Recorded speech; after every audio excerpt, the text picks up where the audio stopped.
Actuellement, ce qui se passe depuis le mois de juin, notre direction nous a annoncé que nous étions sur un plan de sauvegarde à l'emploi, mais reste fermé sur énormément d'infos et où nous les donne au compte-gouttes. Nous sommes en colère de tout ce qui se passe dans notre société, dans notre groupe Apichic, et les salariés, on espère une grande aide de nos salariés, comme nous on peut leur donner, comme je vous ai dit tout à l'heure.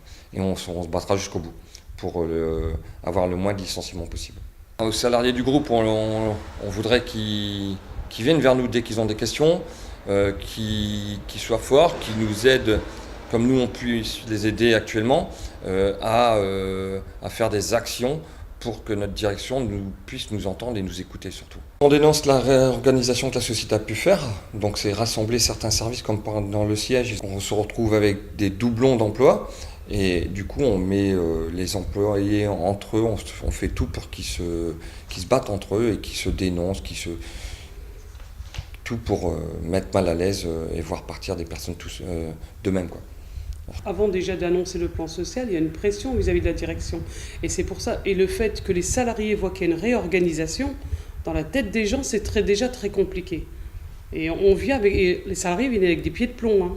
Alors aujourd'hui, chez Apichic, il y en a qui viennent avec des pieds de plomb. Actuellement, ce qui se passe depuis le mois de juin, notre direction nous a annoncé que nous étions sur un plan de sauvegarde à l'emploi, mais reste fermé sur énormément d'infos et où nous les donne au compte-gouttes.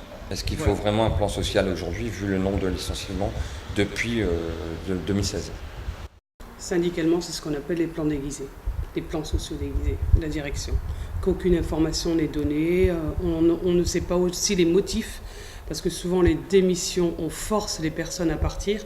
Les ruptures conventionnelles, c'est la direction qui demande aux salariés de partir. C'est pour se débarrasser directement des salariés.